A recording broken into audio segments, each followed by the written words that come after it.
This is Ridiculously Happy Pplcast.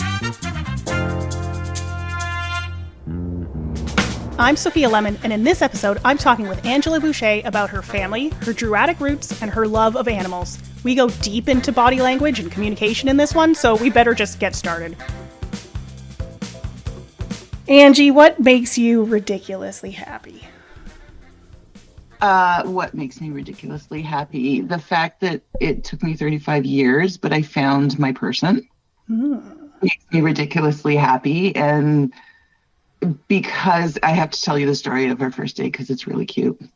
And because of that, I have a son and I get to do what I love doing for a living and draw animals and not have to deal with a lot of people. That all makes me ridiculously happy.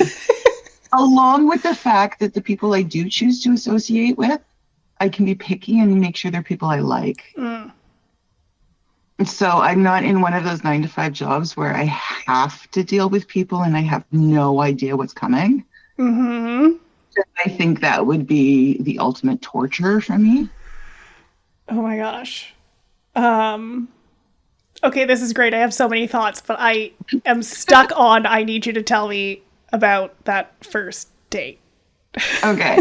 So he and I'm going to just use his name and he can deal with it. Leo and I were friends first. Like we had met because of airplanes. So he was a private pilot. My dad also was a private pilot before he became 70-some years old and didn't pass the hearing test anymore. No. Okay. So we had talked and we were friends and he had moved into a condo. I'm originally from up north and I wasn't going home for the holidays for Thanksgiving. And he has 2 children from his first marriage and he wasn't going to be with them for Thanksgiving. And I found out he had never seen The Princess Bride. And I'm like, well, we've got to fix that because you have to see The Princess Bride. So we were sitting on his couch and I was sitting at the end, he was sitting beside me. And at the end of the movie, he looked at me and he's Spanish, so he's got the accent. So he looks at me and he goes, "Don't hit me." And I'm like, "Why would I hit you? Like, why? What?" And he goes, "I want to kiss you." And this beautiful Spanish accent with these beautiful brown Spanish eyes. And I'm like, how do you say no to that? So we kissed and almost 16 years later, it'll be 16 years in October that we're together. So. Okay. Did you see that coming? One of my best friends at the time was male. He now lives over in Germany working, and I haven't seen him for the longest time, but he told me Leo liked me. And I'm like, I kind of liked him, but I didn't want to ruin the friendship because we were really good friends. He was my best friend, right? So I actually purposely sat on the end of the couch because my friend who was male said, if you sit on the end of the couch, like one end of the couch, and he sits on the other end, he likes you as a friend. If he sits right beside you, he likes you. Okay. So I had done that, and as soon as he sat beside me, I was like, oh, he likes me. I didn't expect the "don't hit me, I want to kiss you" part, because that's just the best story ever. But I'm like, yeah, okay. Can you imagine? So clearly he was thinking, like, I have to kiss her. And then he was like, oh my God. Maybe like. Yeah, like, what if she doesn't feel the same way, right? Like, what if she, like, breaks my nose, right? Aww. Yeah. That's so cute.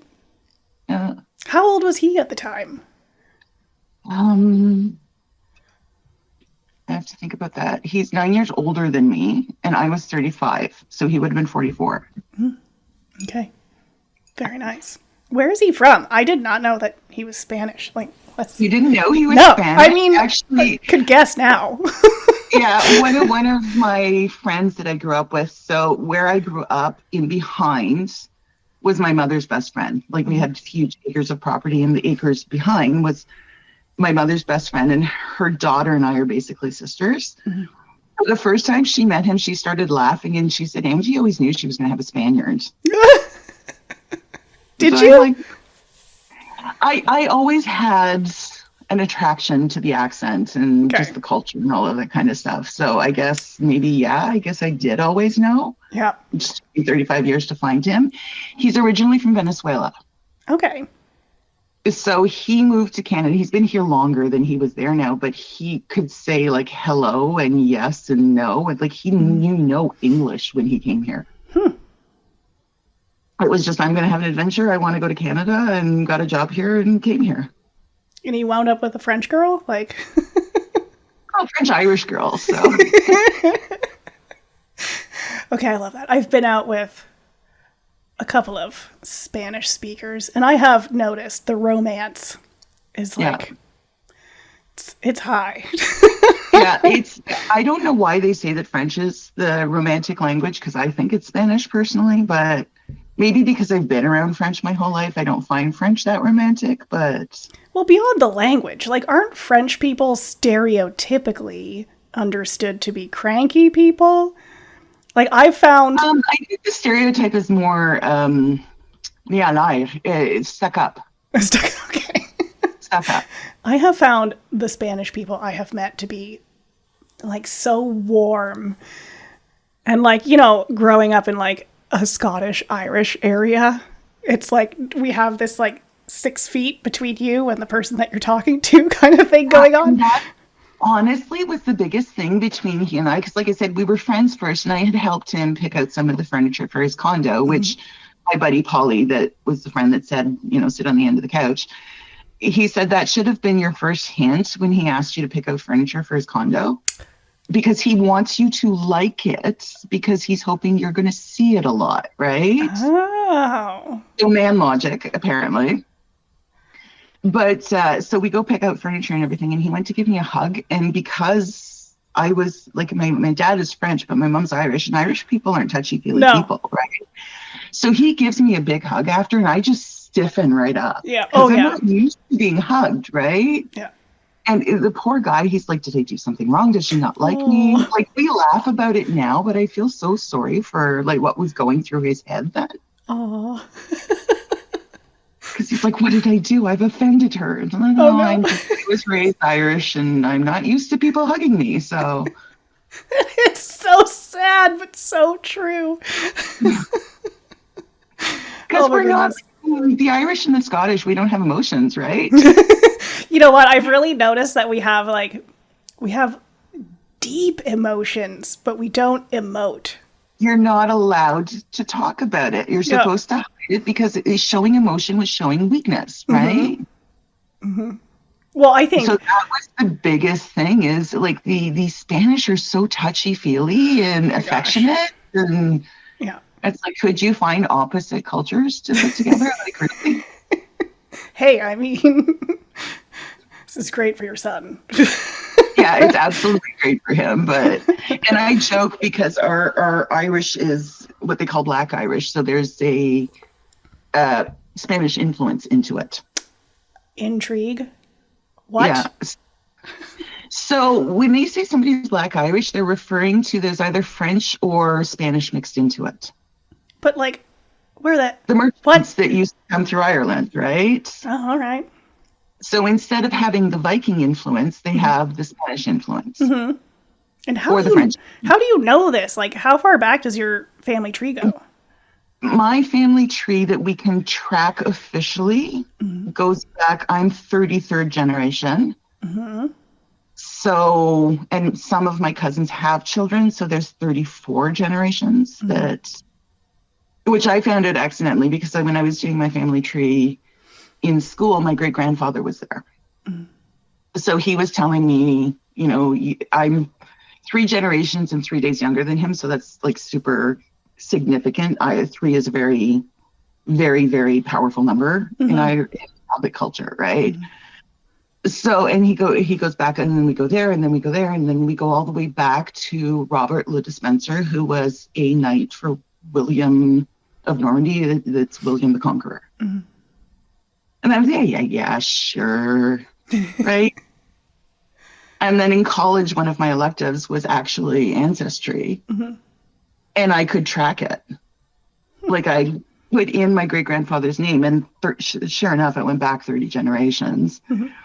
And then there's speculation of like 10, 15 generations before that, but they can't actually prove it with any records. So, Let me guess. All of the records were burned. That seems to be how it works.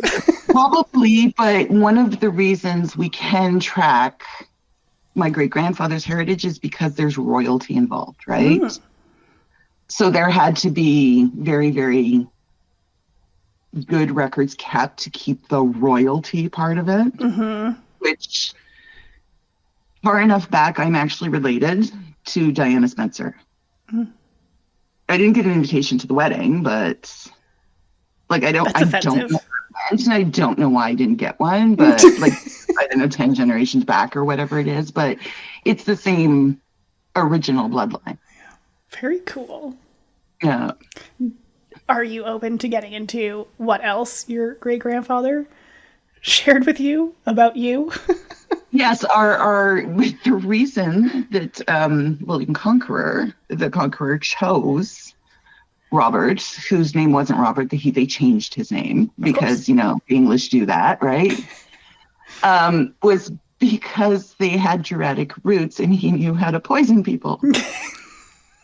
So he was Robert, William the Conqueror's dispenser. He would dispense people for him. This isn't funny. I don't know why I'm laughing, but it's... No, it's hilarious. It's hilarious that he dispensed people, so he was Robert le Dispenser. Oh, okay. But, all That's right. actually what William of Normandy called him, Robert le Dispenser. Wait a minute. Does this mean that everyone I know named Spencer has, like, in their past? We don't know if that's the case because dispenser was also used for people who control the wheat and whatever, right? Dispense. Okay. So I'm not actually sure. I don't know if there's actually answers for those kind of things anymore because like when the British came in, when the Vikings came in, like so much stuff was lost and tweaked. And that's like my Irish family it lives very, very much by Druidic principles, right? So it's very, very similar to what Native Americans would have lived like. I want to get using all the animal and all the parts of the animal and Mother Earth and the Green Man, which is I suspect where they got the image of the devil from. Oh. Yeah, so the Green Man, so there's Mother Earth, which everybody knows who Mother Earth is, right? But Green Man was the hunter part, right? Everything in that culture was in threes. So there was a combination of nurturing and hunter, which is like the third. But the Green Man was, like he had horns and he was the hunter, right? So if you see like really, really old images of the Green Man, it's very similar to early images of the devil. Okay. I'm so fascinated. I'm writing stuff down. What's the third then? So there's Mother Earth and then there's the Green Man. Both, right? So like if you look at modern earth-based religions like paganism and stuff, paganism in any form or Wicca or whatever, everything is in three. So that's a very, very old concept that goes back to the Druids because there's the child, there's the mother, and there's the crone, right? Is there? I don't know. And then there is birth, youth, and basically death. Like everything is in threes. So you just made me think about like Christianity comes in and all of a sudden we have like the Father, the Son, and the Holy Ghost. And I've never figured out. They actually used for that was actually, so the other thing that was very, very, and this is the whole thing when like people talk about Druids were human sacrificers and all of that kind of stuff. They believed that, and the Wiccas still do this today, it's part of the Wiccan Rede, is that everything you send out comes back at you threefold. So if you truly believe this, why would you sacrifice a human? Because then three that you cared about would be sacrificed. Oh. Right? Well, and there is actual historic proof of Druids doing human sacrifices. Well, could we not call religious war, human sacrifice. Yeah, but it wasn't the Druids that No, were. no. Yeah. I'm pointing out the hypocrisy of that Yeah, argument. no. And like I said, you have to look at this of like when St. Patrick, who wasn't, I can't remember what his actual name was, but his name wasn't actually Patrick, came into Ireland. He was trying to change things so that they could adapt, right? So they're I guess in their head they're trying to help people convert by taking, the three and having the Father, the Son, and the Holy Spirit. And I don't know where that actually originated, but it's things like Jesus being born at Christmas time, right? Frankincense and myrrh don't grow there at Christmas time. He wasn't born in December. He was born at Yule. So they coincided, the two, right? I can totally see how all of this gets lost over centuries, given that even today, like you can't, that game of telephone, like within 5 seconds, the message is lost. How has your family stayed with your religion? They haven't. Oh. So most of my family don't actually know those roots. Oh, it was very selectively shared simply because it's still persecuted, right? Is it? So, socially, or how? I don't know socially so much anymore, and that's maybe thanks to things like Wicca and that kind of stuff, that there's kind of a cool element to that now, but there seriously were no written records because you would get killed, right? But you say still? There's still no written records. It was everything that I know my great-grandfather told me. Nothing was ever written down. Jeez. Does your family know that you know all of this stuff? Yeah, a lot of my family does know where the history comes from. And then on my grandmother's side, she isn't directly related, but Sarah Osborne from Salem, the thing that got her persecuted is she had married her servant. Okay. She was a woman of influence, which the males didn't like. She owned her own property, and she fell in love with her servant, a servant who happens to be an Osborne, who happens to be in my grandmother's family. Okay. Yeah. So there's no actual relation to Sarah Osborne herself, but she was the first one to die in the Salem witch trials, and she was, because of the Salem witch trials, and she was stoned to death in a prison in Boston. But like I said, I do suspect from the history is she was a woman who had property, and that was frowned upon. So somebody accused her of being a witch, right? Yeah, I mean, I'm sure they point to other things for why she was a witch, but I feel like it would be like such a low bar. Like, she yelled. She's obviously hysterical. Yeah. Yeah, the animal came to her. She must have a familiar, right? They were people who didn't understand something, and anything that was different, they did it out of fear, right? I'm not saying it's right. But people are afraid of what they don't understand, right? Like one of the people I worked with was a Mormon. And she had come in one day and she was talking about Halloween and how it was a celebration of the devil. Okay. And I said, okay, I get that you've been taught that, but can you please explain to me how it's a celebration of the devil when the pagans do not have a concept of the devil? The devil is a Christian creation. So how are they celebrating the devil? Wait, I need you to explain Halloween to me now. Halloween is a pagan tradition?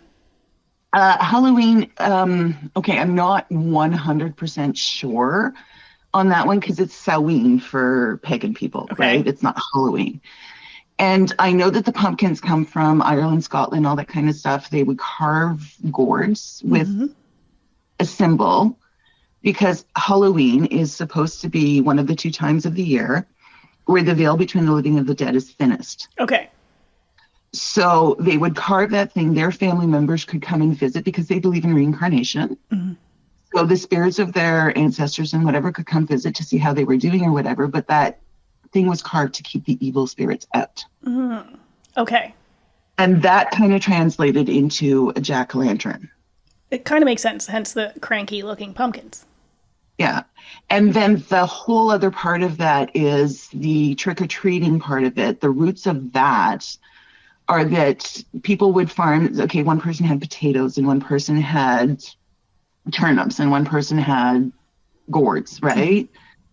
So they would go from house to house and share those things because they had too much, but they had no gourds. So they needed, maybe some potatoes for some gourds. Mm-hmm. How that turned into candy and costumes and ghosts and goblins is a North American thing. Yeah, marketing. So I'm not sure where that evolution came from, but that's probably where the roots are.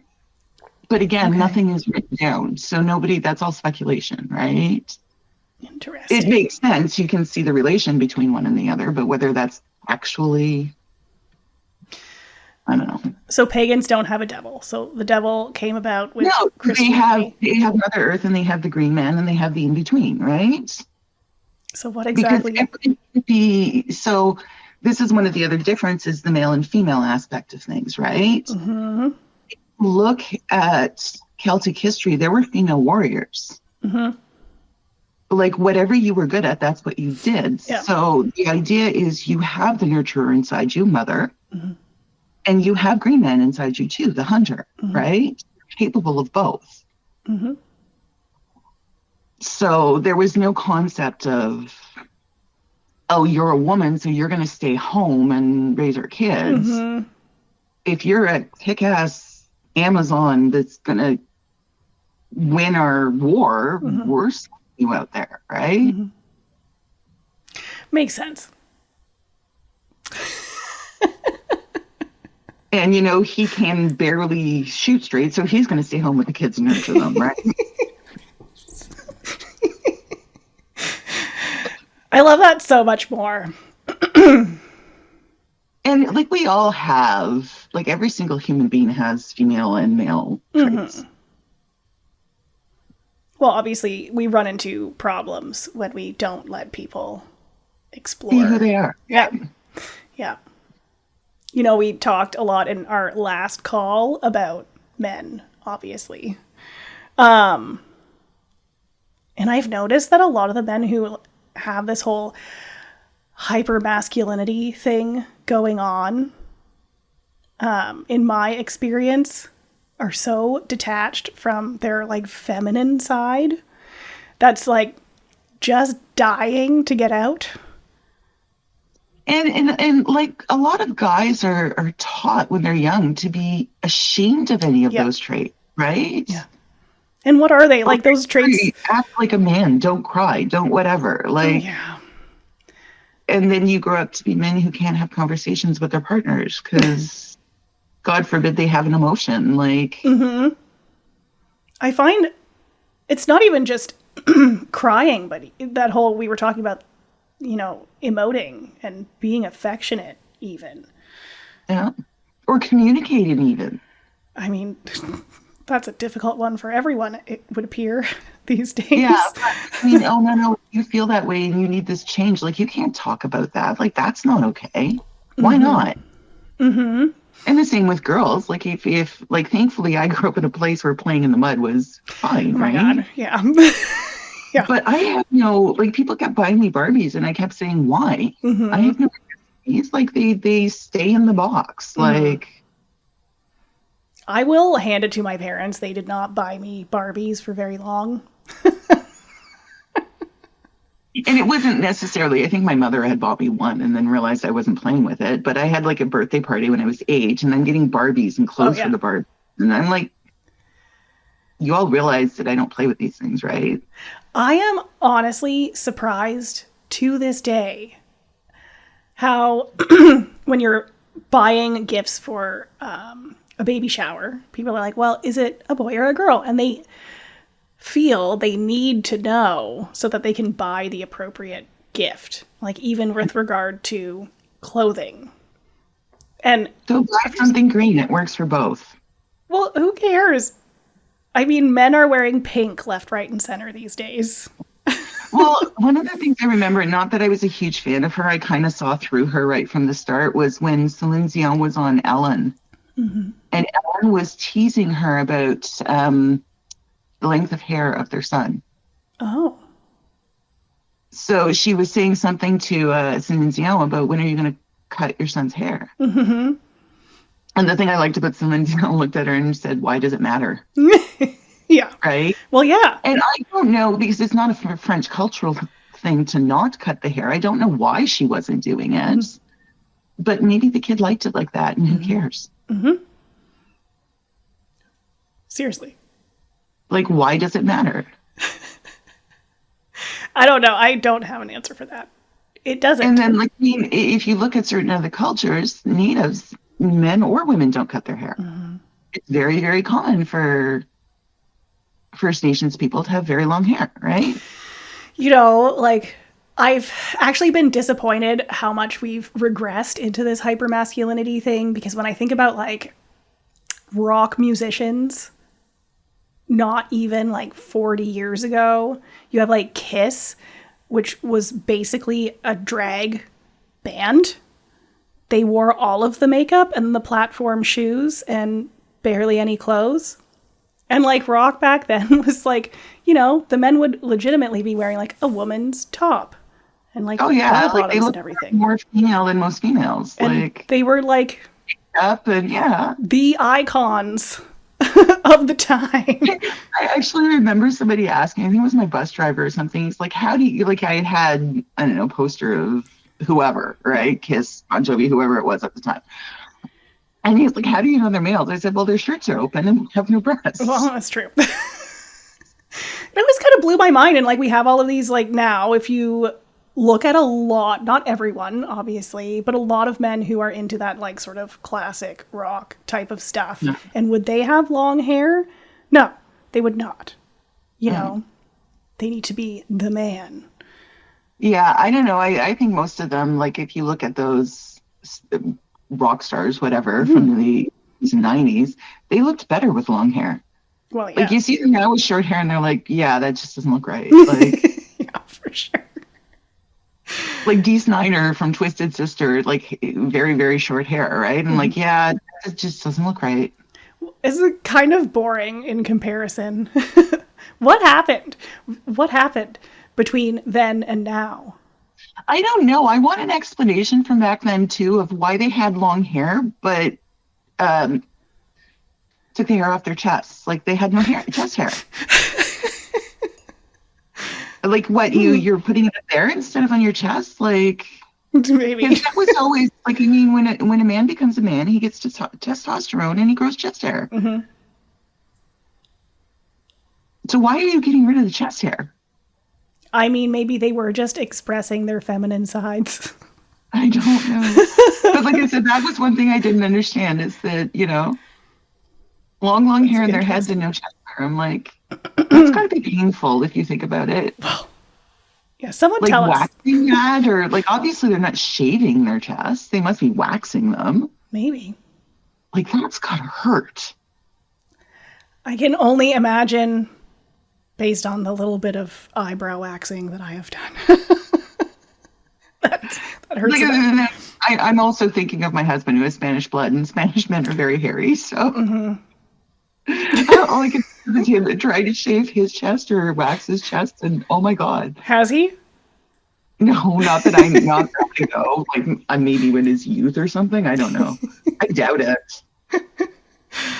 Oh, that's entertaining. But that would be, like I said, Spanish men are very hairy. Or this Spanish man is, anyway. Speaking of hairy things, my dog just walked in the room. Yeah. Let's talk about animals. Why? Because I'm a wildlife artist? Yeah. Also, I love animals. I mean, you said earlier, and maybe we'll get into it in a bit, or now, about, you know, you're very happy to be doing what you're doing because you don't have to spend your time with people that you don't want to spend your time with, which is a wild concept that we have to spend time with people that we don't really want to. Like, I play a lot of softball, and I'm currently playing for a team in which there are players who are not being very nice about me to other people. And, like, not a big deal. I don't, what? Shocking. How could somebody not like you? Come on. Thanks. That's the first issue. Thanks, Angie. I'm not everyone's cup of tea, and that is fine. And I genuinely don't care what people think about me. It takes all kinds. We have that in common. However, I do not need to go put myself into a social situation where there are people who don't like me very much or who are saying things about me. So I had a conversation with my coach the other day where I'm like, it's a big time investment that you give to a team. Yeah. Like, why do I want to come play with people who don't want to spend time with me? It just doesn't make any sense to me. I can't imagine having that at work because that's like 5 days a week. All day. Like that would be torture to me, having to be not necessarily like I can handle people who don't like me because I'm like, I don't care, right? Like I don't really hurt people's feelings. I am careful about what I say to people. I'm not gonna go out of my way to, and I don't understand people who do go out of their way to make other people feel bad. Yeah. So if you don't like me, it's your loss, right? Like, yeah. It's so true. I'm not a bad person, and I'm not nothing I do is gonna change their opinion of me. And part of the problem with people who don't like me is usually they don't like my bluntness. Yeah. Right. So if you would prefer to be around people who beat around the bush and don't tell you how they really feel, have at it. See, but that's the thing. Like, this person, for example, has never said anything to me. You just hear about it. And you are always going to hear about it. You heard why they don't, what it is they don't like? Like, is it your bluntness? Is it the fact that you're ridiculously happy? Like, I think in this particular case, it is that, women are competitive thing, which I am competitive to a point, but like, I have no interest in competing with other humans unless it's like in sport, but we're on the same team. So we're not competing against each other in this case. You're supposed to be collaborating, not competing. Yeah, but like social competition, like, no, thank you. But yeah, it's just, it doesn't matter, but it's just an example of like, yeah, like I don't want to spend time around people that I don't like very much or don't like me very much. That whole bluntness thing, I don't think either of us are blunt to the point of being a jerk. One of us are rude about it, but people don't like... People are sensitive. When they're doing something that's like they know is wrong and somebody calls them out on it, then it's the person who called them out on it's fault, not theirs, right? Yeah. Well, there's definitely a lack of personal responsibility there. Yeah, and the world is a cruel place. So if you're going to be mean to somebody on purpose, I'm going to call you out on it. Oh man, because there's no. It's just as easy to. It's actually easier to smile at somebody than frown at somebody. It's very true. So why? Like, what do you get out of making somebody else feel miserable? Like, what is the reward there, right? I just don't understand it. There is that thing where people feel so poorly about themselves. They don't believe that they could feel better about themselves for whatever reason. And I'm sure this is like a subconscious thing. They don't believe that they could be a better person or they could feel happier. And so they want to drag other people down to their level. No, so the whole misery like company thing. Yeah, so their unhappiness doesn't seem so strange. I don't know. Maybe. Yeah. I don't know. There's a lot of self-help books for those people. So I'm sorry, that was mean. I will take that. I don't know. If you can be miserable, you can be happy. Which one are you going to choose? Like, really?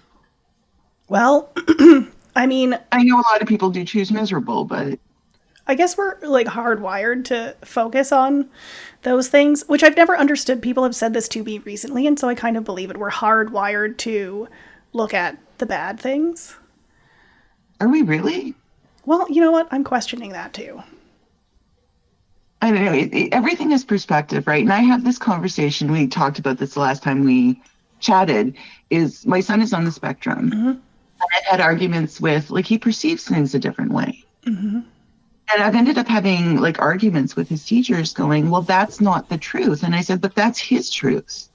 And perception is reality. Do you have an example out of curiosity? Things like my son, so my son can code on a computer and build anything in Minecraft and build these insane Lego things and explain hydraulics to you. Mm-hmm. But he has trouble writing. Okay. So he will get really, really, really hard on himself and think he's so far behind the other students. Okay.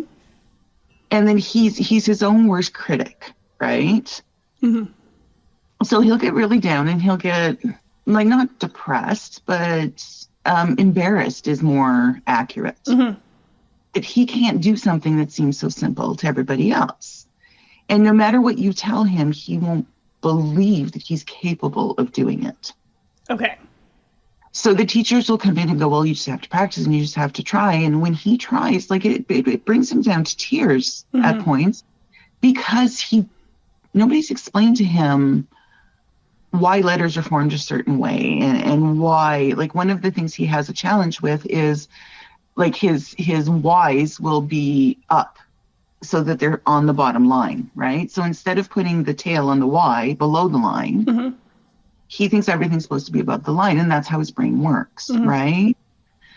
So instead of teaching him or whatever, they'll tell him, oh, you can do this, you just need more practice.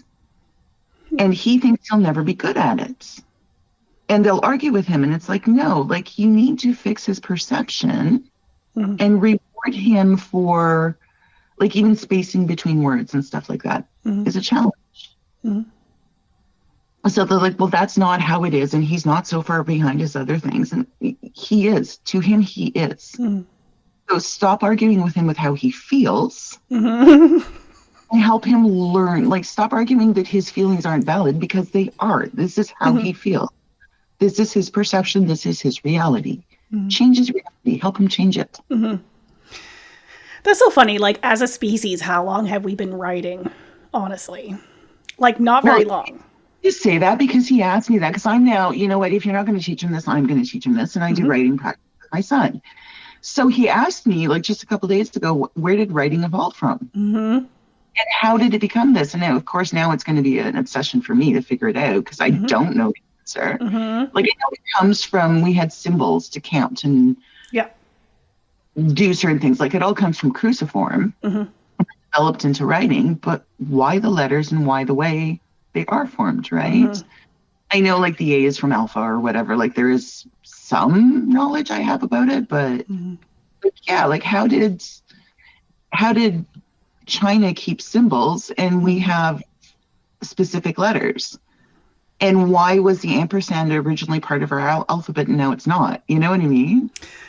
Well, and you have... So I'll get a rabbit hole one day and actually find out the answer. But well, there's so many languages still that have different symbols and different directions of writing and all of that fun stuff. I had a set of brides that I'm working with right now. I just photographed their wedding. And they're both Russian, and they met in Canada. And before we got on our first call, they had like 2 different names each that they put into the forum to set up the call. And I was like, I just need to know, like, what your actual names are. Because it was like Elisa and Arena and Arisha. And I don't know, it was... And they told me, like, well, my name is this, which was, to me, seemed like a perfectly pronounceable name. But I go by this in Canada because people don't know how to say my name. I'm like, what? This is, like, too much. And then every once in a while they'll send an email and it'll come in through with, like, the Russian lettering. And I'm, like, blown away. Or my friend in high school showed me how to write my name in Arabic. And I did not retain that information. But, I mean, cool. Yeah. Writing is still not natural. And if we're learning anything from Gen Z, it's that English is Not to be rude about it, going down the toilet. Well, English is a combination of so many different languages too, though, right? Like there's like some of it's German, some of it's Gaelic, some of it's like it's a combination of so many things, which like that confused the heck out of me when I was in school. Is I before E, except after to C, and then you give like 52 exceptions. Well, and it's always been that way. That's what language has always been since our ancestors started grunting to communicate. But that's the thing too, is that like, so I'm bilingual. I can read and write French as well. And in French, most things are spelled exactly how they sound. Like there's les sons aigus and les sons graves and all that kind of stuff that make the different sounds. But if you understand all of that, most things in French are spelt the way they sound. English, why does pneumonia have a P in front of it? Why does knife have a K? I don't know. Why is there a kniff and a knee? Like, well, it always blows my mind now with people who are really into English grammar. And I'm sure that this exists with other languages as well. But why do you think that the version of grammar that you grew up on was the proper version of grammar? Have you read Shakespeare? Because it was different. Well, there's people that don't even realize that like certain names exist today because of Shakespeare. He just made them up. Jessica's one of them. I love he that. Made up Jessica. I kind of love it didn't that. exist before Shakespeare. I mean, I kind of would have thought it was more modern than Shakespeare even. No, created, and I can't even remember which one of his plays it's in, but he made it up. It didn't exist. Oh, another thing I cannot figure out. So I have French, Scottish Gaelic, and German in my Duolingo. Names. And how they're different in different languages, which I'm not understanding. Like if you were to address me in Scottish Gaelic, you would use an entirely different name. Oh, see, that is not, like, even with me, with Angela, obviously is my full name, not Angie. Yeah. So it's Angela in French, Ingela in Irish Gaelic, Angelica, Angelina. Like, there's so many different versions of how it's said. I feel like... And because I had a lot of cultures when I was a kid. My dad, because of his French accent, always called me Angie, but it sounds like N-G. Yeah, yeah. So, like, I remember being a little kid going, what is my name? Like, everybody who says it differently. Like, what is my actual name? So what is Sophia in these other languages? Well, I don't know about German, but in Scottish Gaelic, my name would be Bayhak. Really? Yeah, which I'm sure sounds a little bit more like Klingon if I were to pronounce it properly. That was sort of a butchered pronunciation. But my dad told me that once, and I was like... It's spelled like Beathag or something like that. And I just... like it's a very throaty language. It's like German. It's very... Yeah. And I'm just like, why would it be a different name? I am Sophia. If I go to another country, I am still going to be Sophia. If you call me Bayhawk, I'm not going to know who you're talking to. Yeah. That blows my mind. But that's even things like that is like you realize like we keep saying Gaelic. It's not how it's pronounced. It's Gaelic. Yeah, no, I can't with that. That's like if you went to Scotland and were around people who actually spoke it and you spoke Gaelic, they would know. Oh, yeah. You know, like it's apparently Gaelic. Yeah, but I'm not going to do that. But I have the debate all the time with a friend of ours, actually, Karina, about how to say schedule. Okay. Because I always say schedule. We're a British colony. It's schedule here. Okay. And she's like, no, it's schedule. And I'm like, well, you say it your way. I'll say it mine. We're good. But that's fair, right? Like, okay, so where I live, we have a number of people moving to the area who are from overseas. English is a second or more likely third, fourth, or fifth language. Often they're quite new to English, and their English is not necessarily easy to understand. And I'm putting it that way because their English is not bad. But we have a lot of people in the area who will complain at length about how bad their English is. And I'm just thinking, you're trying. You go to England and you hear how bad your English is. Like, stop it. And why does everyone have to pronounce things the same way and use the same words? And you can understand what someone is saying. And if you don't, then you take a breath and you ask them to slow down. Yeah. One of the cutest things I find about Leo is that it's still an oven to him instead of an oven. Yeah. Oh, yeah. It's the cutest thing when he says he's going to turn on the oven. And also, don't get rid of your accent because, I mean... Well, yeah, that's how you got kissed when you asked not to be hit. So... If he ever says oven, you should just whack him in the arm. Be like, no! Go back to oven. And he actually did once, and I'm like, don't do that. Don't change it. Like, I love the way you say it. I love that.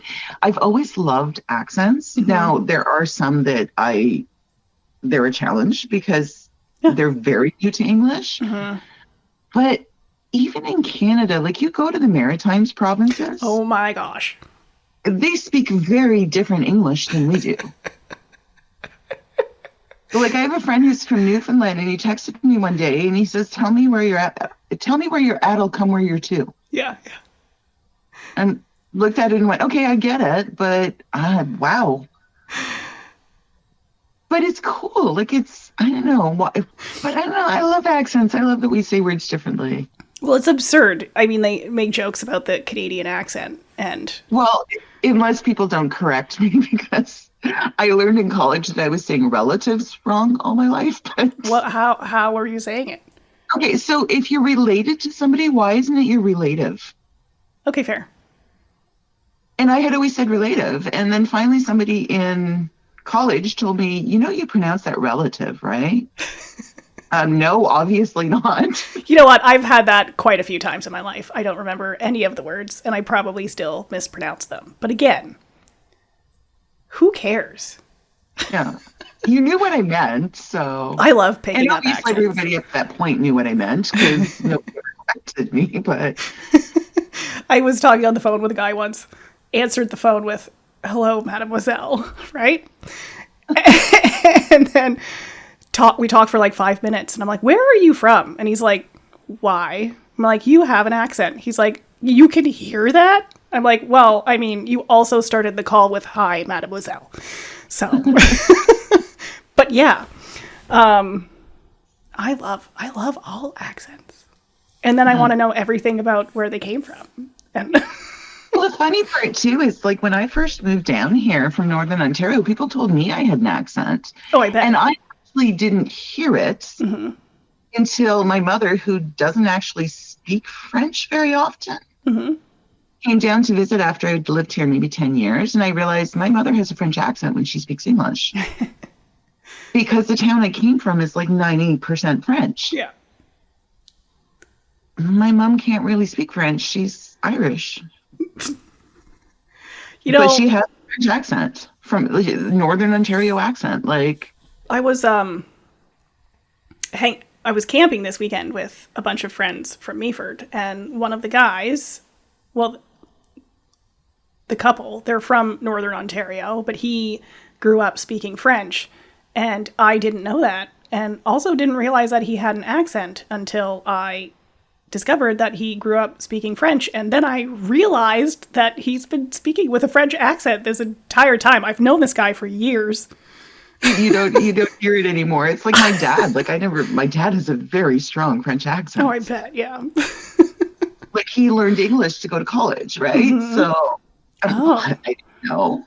Jeez. Yeah, my dad was, my papa was a dairy farmer. Okay. So they had the dairy cattle and then horses and farmed land and whatever. And my father wanted to be a mechanic, and in order to be a mechanic that could travel anywhere, he had to learn English. So he taught himself English. Makes sense. Which is lucky for me because my mom doesn't speak French. I wouldn't be here if she didn't. At what point did you realize your love of animals? Oh, I loved animals before. Humans, yeah. I don't remember ever not loving them. Yeah. And we've had this discussion. The thing I like about animals is they're predictable, right? Like, if you understand animals well enough, like, nobody who's ever been bitten by a dog hasn't been warned by that dog, right? Or scratched by a cat or whatever. An animal's always going to give you signs of how it's feeling. And if you understand the animal well enough, nothing it does is really going to surprise you. Humans, there's no way in heck you're going to predict anything that person's going to do, right? So I was more comfortable with, I thought different. I've been an artist all my life. I found out I was diagnosed when I was an adult with Asperger's syndrome. So I was very aware of body language and all of that kind of stuff. And a human can be saying one thing and their body is saying something else entirely. And I couldn't wrap my head around that, right? So I would rather be with the animals because an animal can't lie. An animal can't deceive you. It can't tell you it's fine when it's not fine, right? Yeah. So it became my place where the world made sense. And then I had, like, everybody says, oh, you're so talented, you're so gifted. Yeah, it's a lot of work. It's thousands of hours perfecting that love of drawing to be able to do realism and make it look like the animal's alive. But it was peaceful to do that because I was dealing with something that I understood. And, like, I mean, I have a theology degree. I have human behavior degrees. I have all kinds of studies on why humans do what they do, and I still don't understand why humans do what they do and believe what they do. Like, I mean, the believe what they believe part, there's common threads in all of it, but things like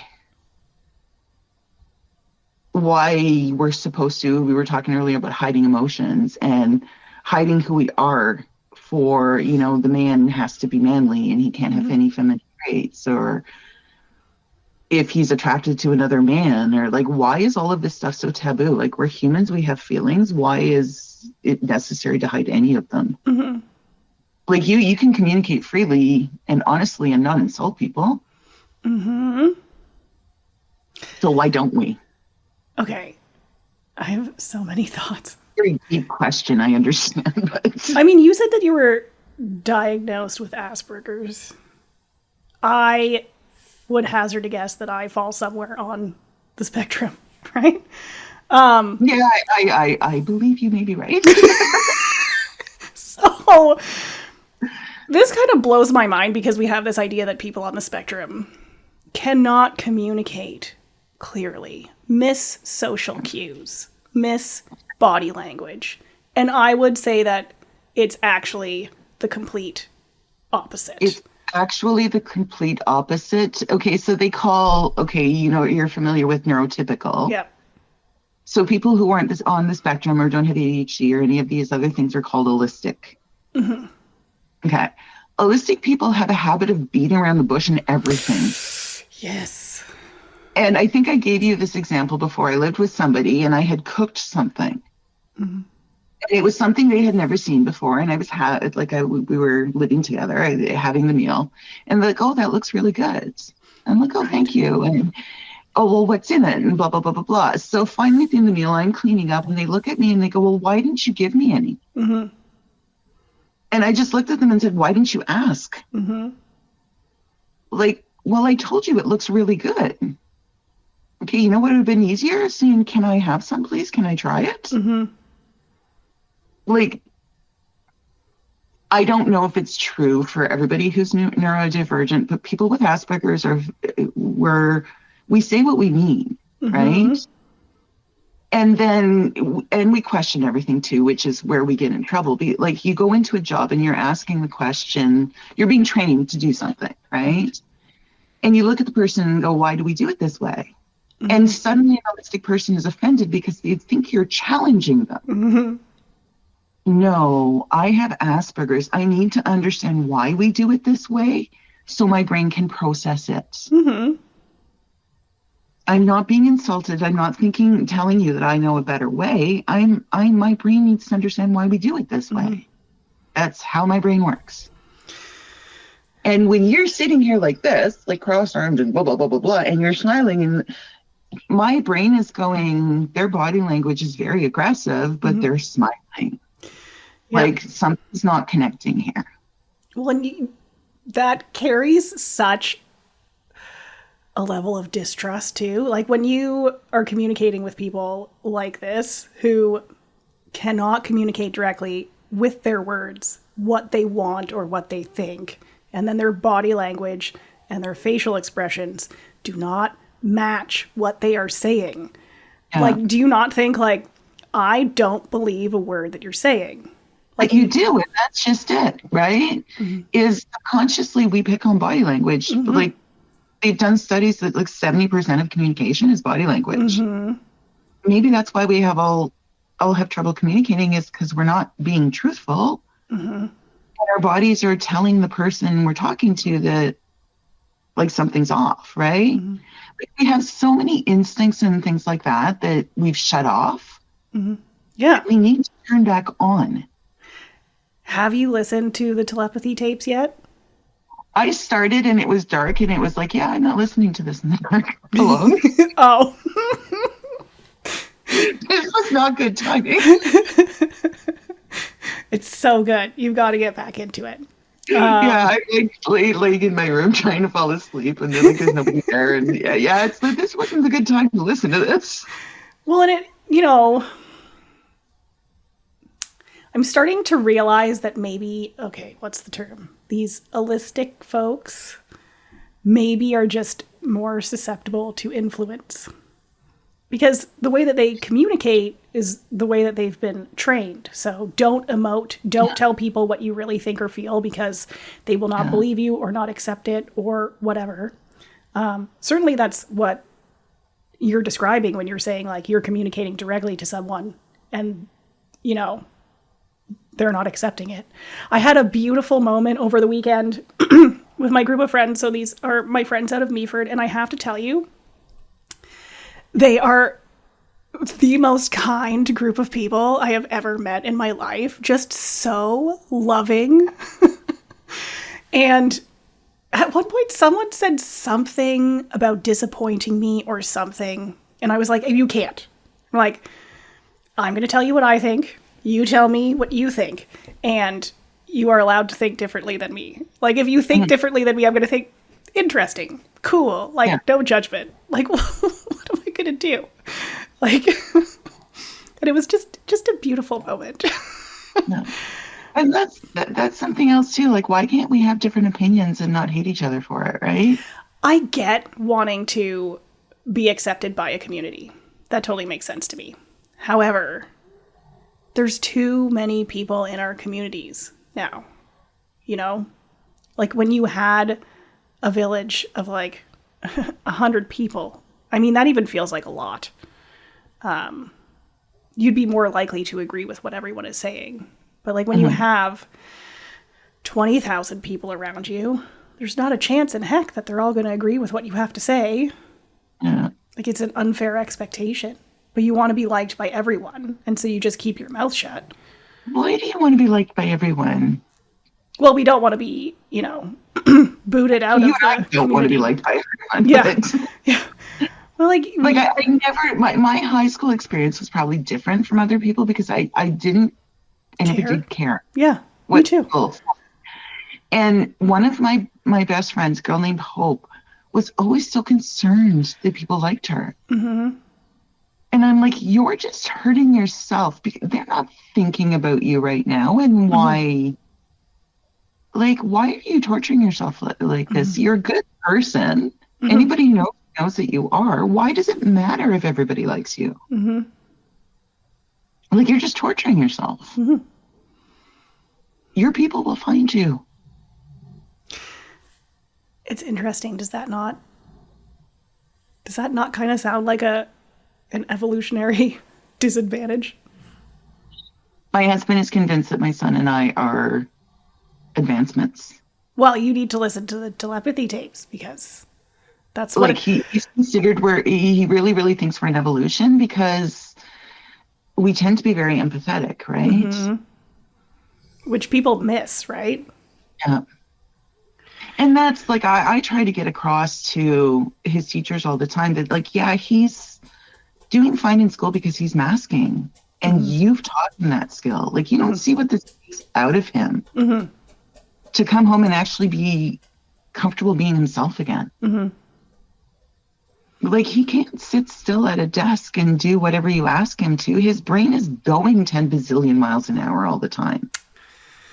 Well, and the lights are brighter for him and the sounds are louder for him. And like, but he's supposed to sit in a desk and not move. Like, school will never be for him. But I think that this is the case for the vast majority of kids. Like, I think kids have happiness more figured out than adults do. Certainly before we start teaching them that they need to sit still and write in a book and read a book. I volunteered at an equestrian center in Owen Sound for a while for kids with disabilities and learning disabilities and everything. And I remember there was one kid who was severely ADHD, and you couldn't tell him anything until he was on a horse. And so his body was doing something. And then you could like pepper him with questions and he'd have all of the answers, and you could have him repeat things back to you, and like all of a sudden he could focus. Like, I wonder what would happen if instead of like sitting in a classroom with desks all in a row and silence and raising hands, if you just took kids outside with a soccer ball and had them run around like maniacs while they were learning math, how much more they would learn. Or took them in nature and said, okay, we're going to do like your kindergarten and grade 1 students and whatever. We're doing basic math. You're going to go find me 3 leaves, and then you're going to find me 4 sticks, and you're going to tell me how many things you have. Yeah. Right? And kids are not meant to sit in desks for 6 hours. Like, they're just not. I mean, adults aren't. And doctors have been telling us that for a while now. Like, don't sit for so long. It's not good for you. You need to be up and moving around. Like, this is not complicated. And I get that a single teacher cannot take 30 kids outside and keep them safe. But it's unfortunate. I wish we just let kids be themselves. I think that they have this stuff so much more figured out. So Leo saying that you two are in evolution. We're in evolution. Yeah. So in the podcast, the thing that keeps coming up is that the people on the spectrum who say that they have telepathic abilities are saying that everyone does. We always have. Oh, you always have. Yeah. And we have.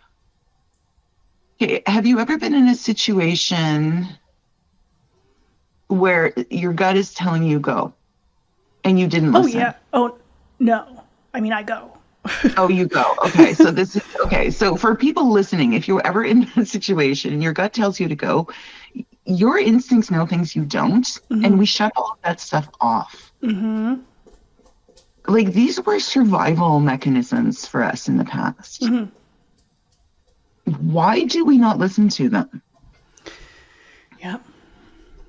Like, we've been so, I guess, brainwashed, I don't know, to, oh, that's not what you're feeling, or that's not the reality. Your body's telling you something. Listen. Well, like, if you're ever out in a thunderstorm and the hair on the back of your neck stands up, get out of there. There's lightning's about to strike. Oh, yeah. Well, like, honestly, like, language is very distracting. And honestly, it's not a supernatural thing for us to do. Like, we learn how to do it when we're young, but it is I think a distraction to, communicating or being able to just use our own minds. Like, we are both introverts. Do you not need quiet time when you're not talking? Oh, absolutely. Like, Leo and I have already talked about that because I had, so we were doing discovery calls yesterday. So I'm going to be around people for basically 2 hours yesterday. I was going to be around people. I had another call in between. our B&I meeting this morning and then doing this podcast with you, and then I'm doing training tomorrow. Mm-hmm. He already knows not to expect to see me at all on Saturday. No. That's because a good man. As much as I love them, I need alone time to recharge. Like, I always joke that I don't like people, and it's not that I don't like people. People drain me. It drains my energy. My brain is going a billion miles an hour, and I'm thinking of 20 things at the same time, which makes a lot of sense when we're hopping around this podcast somebody goes, "Oh, that makes sense. Sophia's brain and Angie's brain are all over the place." That's why it's going here and there. But my brain never shuts off. Like, even when I'm sleeping, I'm solving problems. And the only way, like, I have to read before I go to sleep because I cannot shut my brain off. And I'm a night owl on top of it. Like, my circadian rhythm would prefer that I'm up all night and sleeping all day. So I get my most brilliant ideas at 2 o'clock in the morning. I do my best drawings at 12 o'clock at night. But the world doesn't work that way. No. They expect you to actually be awake and alert at like 7 o'clock in the morning. Yeah. The amount that people mask their natural facial expression is wild. Yeah. Because we're taught from very young ages to, you're supposed to be serious when you're in a classroom. So we learn to pretend to be serious. And some of us are like me and have a resting bitch face to begin with. Yeah. So everybody's like, "Oh, you're always so serious." As if you had any idea what was going on in my head. Like, there's circus act performing up. And like I'm looking at this person over there doing something weird, going da da da da da da, while I'm having a conversation with you. Yeah. Well, and I notice it with photos. People say I don't like my smile. Like, well, that's because that's not actually your face. Yeah, that's not an actual genuine smile. Yeah. Like, people like these candid photos of themselves, but then they look at a camera, so someone's focused on them. They know someone's focused on them, and they give a different face, an entirely different face. Like, well, why are you not being yourself? Because they're afraid to be. Everybody's afraid to be themselves because we're not supposed to be, right? Like, wouldn't the world be a much easier place if people felt comfortable being themselves? That was like kind of a mic drop moment. Somebody had told me you should do a day in the life. I'm like, do you realize how bored people would be with a day in the life of an artist? Okay, I took my son to school and I sat down at my table and I drew for 3 hours. Are you interested? Right, yeah. Mine would be wake up, eat a piece of toast, read and drink some tea. And then most every other day would be like, be on my computer for a good long while. Yeah, because like you're editing, take little blemishes or whatever. Like the dust particle is right in front of his blue shirt and it's only dust shirt, right? Yeah, for sure. Like people have no clue, and I say this to you and Brandon all the time. People have no clue what goes into, first of all, getting the photographs you guys get, and then second of all, having it look like the actual people and going in and zooming out and literally taking out that piece of dust that is the only piece of dust. Like you guys don't just point and shoot. Like there's so much more to, like, you guys are artists too, right? So he put out that reel where it's like what you hear, what you think I'm doing, and then like what I'm thinking. So like, he's saying like, perfect, excellent, turn your head this way. And like, what I'm thinking is like, is the lighting good? Like, is this the right angle? And I have definitely set people up for photos, taken a photo, looked at the back of the screen on my camera and been like, what the fuck was I thinking? That's terrible. We're moving on now. Let's try something different. All I know is that when I'm interacting with people, I'm really glad there's not thought bubble. Oh my God. Yeah, that would be a little scary.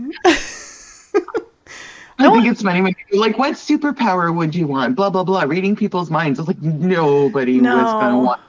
Like, you would be in a straitjacket if you read my mind sometimes. I feel like I do that too much. like read people's you minds. don't want the ability to read my mind. You just No, don't. no. Most people don't. This whole like telepathy thing. Because I've been thinking about it now. I'm like, oh, geez, I hope that person cannot read my mind. Or... But that's the fun part when you get people who can when they're supposed to, right? And there's just that look, there's that whatever, and you can read each other's minds. Oh, yeah. Oh, my best friend in college, Ben. We'd be doing shoots together. So he's a graphic designer and he's incredibly talented. And he's also a redhead. And we'd be doing shoots together. Because he was kind of like a creative director kind of dude with me. And he could see me starting to get frustrated about something. And he would just like swoop in and be like, okay, and fix whatever the problem was. And then we could move on. Like he could for sure read my mind. But anyway. That's one of the things I like Leo now is we've been together so long that he knows when I'm starting to get overwhelmed, right? And knows how to calm me before. And then, of course, with two people who are on the spectrum in the house, we trigger each other, right? Because I need quiet when I'm overwhelmed and my son needs noise. So when he's overwhelmed? Yeah. So what he'll do is if his brain is overactive and he's trying to process something, starts chattering. And if the TV's on, he'll go higher than the TV volume. And then my husband can't hear, so he turns the TV up. And then my son gets louder. And, I can see that being a problem. This is a really good time to draw. With my headphones on where I can't hear you. Oh, man. I had a session with a big family the other day. You're making me realize something about myself. A big family the other day, bunch of grandkids, bunch of loud parents and grandparents. And it was just all of the parents were talking and all of the kids at the same time. And I mean, you're never going to get anywhere with kids doing that. Like no one could understand what anyone was saying because there was like 20 people yelling all at the same time. And I had to be like several times like, all of the parents need to shh. Like for me, because I'm like, we're getting nowhere. Like, you need to be quiet. But also, like, your kids can't follow what is going on right now because it just sounds like mush.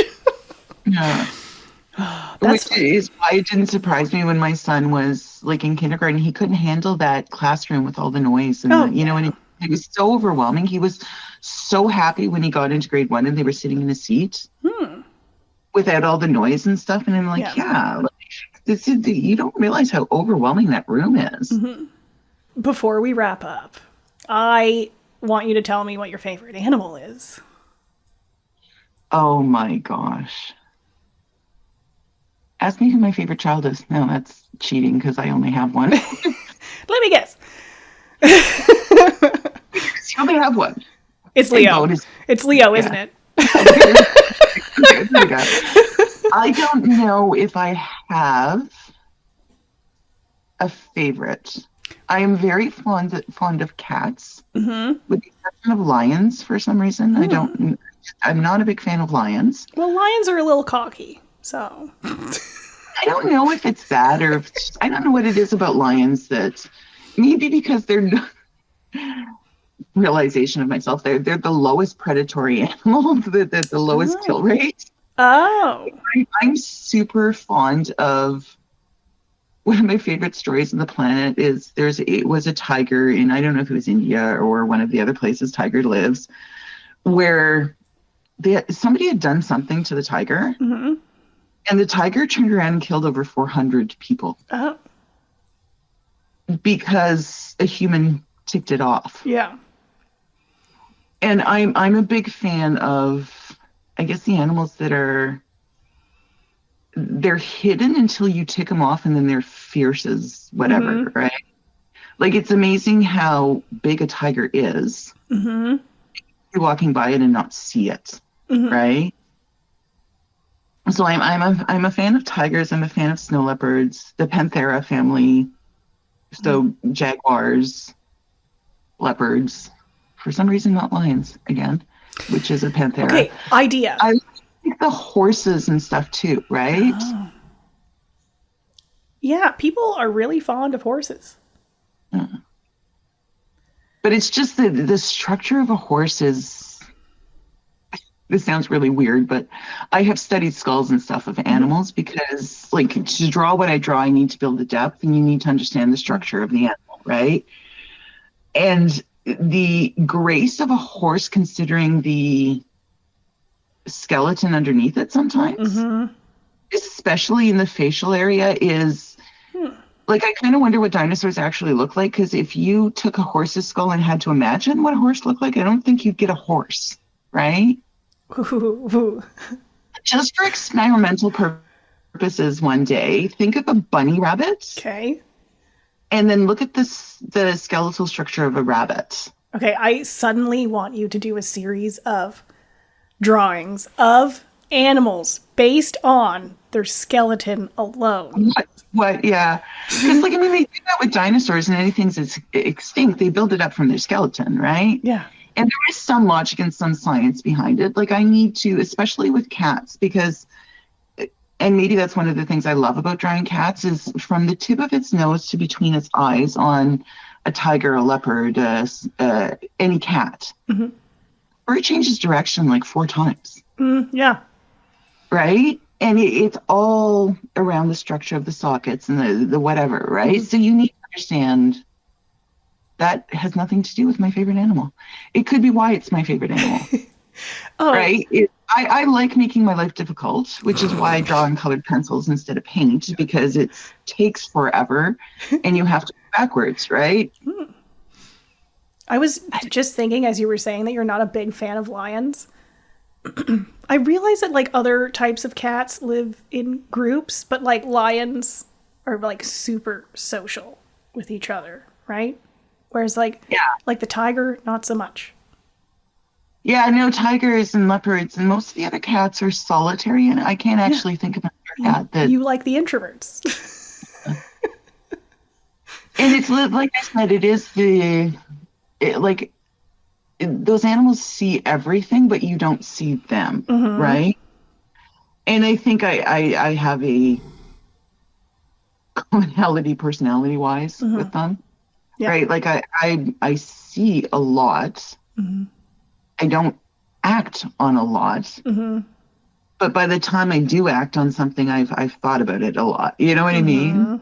Oh. So maybe, and just, I have a thing for sharks too, so maybe I just like the ultimate predators. Actually, what you just described makes a heck of a lot of sense. Like, I read one of the like indigenous stories about the bear and like why it hibernates. Like, it is protective of everyone when anyone needs protection, and so it needs to fucking rest. Yeah. And I was like, oh, that sounds like me. Like, if you're gonna say anything bad about any group of people, I'm gonna be like, I don't need to know them. We don't need to be in their presence. I'm gonna be like, that's not a very nice thing to say, so let's talk about this. You know? Like I said, maybe that's it with me and the cats, is I like being involved with people, but on the shadows, right? And cats stay very much in shadows, right? Like, I don't particular. like to be the center of attention, right? And particular about who they spend their time with. Yeah. That makes sense. And they need time to, like, even a house cat, which is a fascinating creature that domesticated itself for food and its own ease. We didn't domesticate them. They domesticated themselves. If you have a cat in your house, there's times when the cat wants affection, and there's times when the cat wants to be left alone because it's in charge, right? We have a cat in this house. Her name is Nugget, and we adopted her as a kitten. And for like the first 13 years of her life, she was the boss, but did not care for humans. Loved the dogs. She'd like rub all over them. She'd like clean their faces. But humans, it's not that she hated us, but she was just like, nah, I'm good. Yeah. Now she's like all over us. Like, it is time for you to pet me. I demand attention. Like, I always joke that do we really own the animals or do they own us? Well, I mean, If you take your lovely dog for a walk and it goes poop and you pick it up. yeah. The cat goes into a litter box and you clean it. It's true. You give the food, you give the, like, who actually owns who here? Before anyone gets cranky about that comment, we know that there are bad pet owners. Yeah. But yeah, if you're a good one, the pet owns you for sure. Exactly. And that should be the only people who, that's the only thing that really, really ticks me off is meanness for the sake of meanness and people who are violent towards animals. Because you want to continue to do that, I will find a tiger to come on to. Have you ever dressed up for Halloween as a tiger? Conception that, humans are in charge. Oh no, we are weak AF. Yeah. Like, take away our houses and our clothing and our electronics and all that kind of stuff, and we're easy prey for most predators. Like, all of these people, by the way, who say that like dogs are like the best pet and like they don't care for cats, I'm like, it's because you're afraid of cats. Like, can you imagine your house cat the size of a tiger? It would murder you. I know that so in Bear Creek years and years ago, so there's a wildlife sanctuary outside of Barrie, and when they got one of the cats, they didn't realize the cat had been taught to climb. And there was no thing on the cage, right? He was still young and he got out. And I was in college at the time. I would not leave my house until they found him. What kind of cat was it? It was a tiger, Siberian tigers. He was Zarek, yeah. So, and he just went like a little bit away and was like in the field. Like, he wasn't gone very long and didn't hurt anybody or anything. But I had a house cat at the time that was 10 pounds that could rip the heck out of me if it decided to, like, how they grab on and with the back paws they kick, right? I'm like, I ain't risking a tiger. Like, no, oh my God. And then everybody who knew me went, yeah, the tiger would just come up to you and start, cuffing anyway. It would want to be friends with you, but more than likely.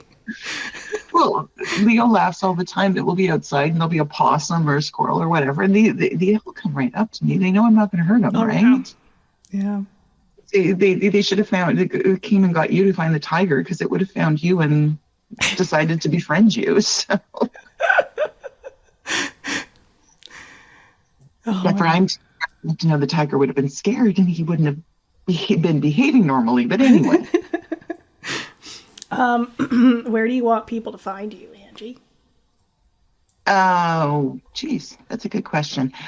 The website is a work in progress, but it is probably the best place to go, which is AB Art Studio Online, which is really, really long.com. AB Art Studio Online? .com. Okay. Good. And if it's easier, they can just email me at abartstudio@rogers.com. Perfect. Because it might be easier just to say, I love this kind of animal. Do you do this? And there's, bookmarks, greeting cards, prints, originals, a big variety, like money-wise and product-wise, that if they like animals, they can come check out. That's this episode of Ridiculously Happy Pplcast. There's more open, unfiltered, and unrushed conversations coming like this one soon. So if you like what you've heard, subscribe to the show. You'll find it at sophialemon.com and in your podcast app of choice. You can find me at Ridiculously Happy Ppl, and that's spelled PPL, on social media. I'm Sophia Lemon. I photograph ridiculously happy people. Thanks for listening, and I'll talk to you soon.